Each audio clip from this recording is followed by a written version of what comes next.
Hi everyone, I'm Catherine Weaver, and today I'm going to be talking about choosing yarn for tablet weaving. There are two main considerations, that is the texture and the structure of the yarn.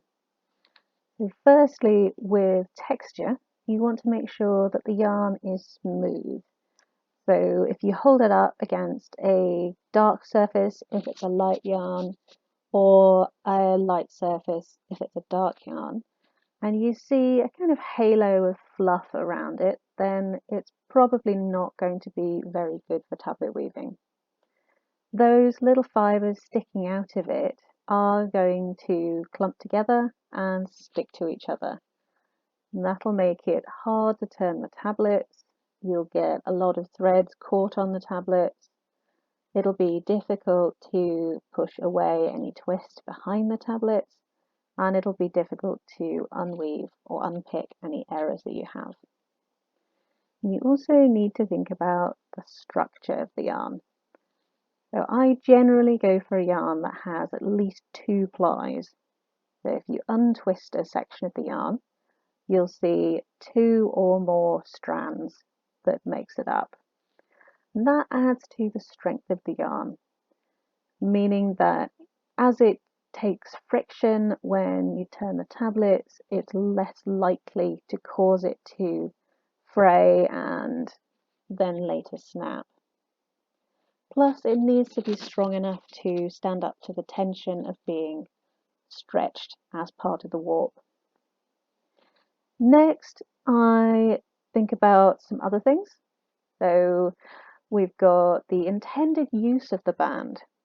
So when you're choosing yarn to make a belt, you probably want to go for a really hard wearing, maybe a thicker yarn than if you're making a piece of trim.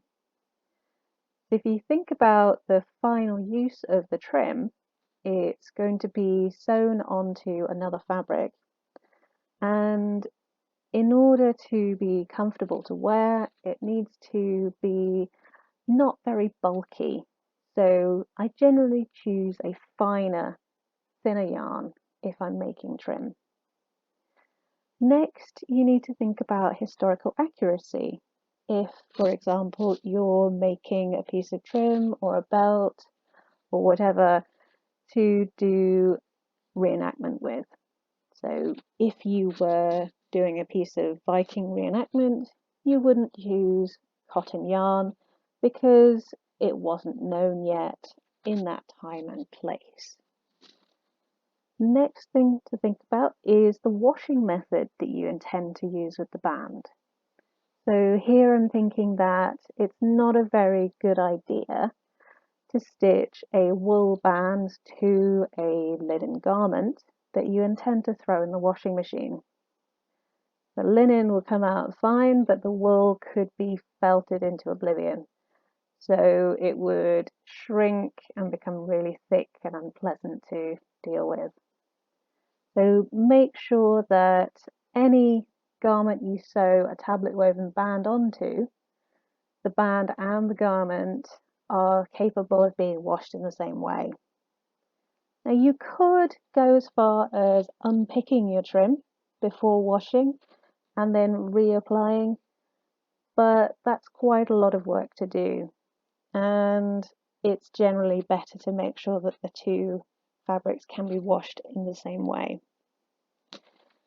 And even if you never intend to wash that particular band, it's useful to think about the weather. We've all got soaked in the rain at some point in our lives, so it's useful to make sure that the yarn you've made the band out of isn't going to run when it gets damp. So by that I mean it's not going to leak dye. You can test whether or not the dye in the yarn is wash proof by taking some short sections of the yarn and soaking them in water. If the water turns any colour, then you may need to wash the yarn to remove any excess dye before you weave with it. And lastly, we need to think about colour pairings. Now, the rule of tincture is a good one to follow for this. So no metal should be next to a metal, so that's no white against yellow, and no colour should be next to a colour. So for example, no blue next to green. And that's because it'll be difficult to make out what the motif is on the band more than a few centimetres away if you don't have a strong enough contrast between the colours in the band. Now here we have an example of yarn that would not tablet weave very well. This is one of my very early pieces of handspun, and looking at it, we do have 2 strands, 2 plies in each piece, but they're very loosely twisted together. And that means that when we weave with it, it's going to take quite a lot of damage, and it's going to be prone to getting stuck to itself and becoming damaged, and then in turn breaking. Next slide, we have one of my early tablet woven bands. It's in a Greek keys pattern, which stands out really nicely with the white against the black. But that middle stripe also has a Greek keys pattern. It's difficult to make out because I wove it with blue and teal yarn, which are very close together in value. So it makes them difficult to tell apart.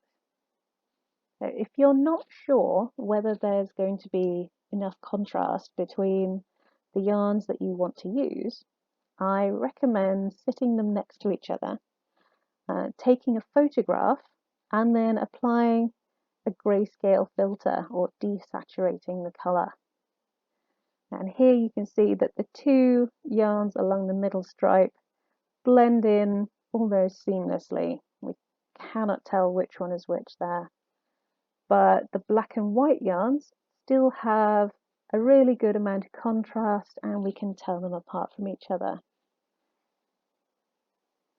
I hope this has been helpful for you, and you can find more information about tablet weaving on my blog, www.tabletweavingintheoryandpractice.co.uk. Right, so I hope this has been helpful, and thank you for listening. Happy weaving!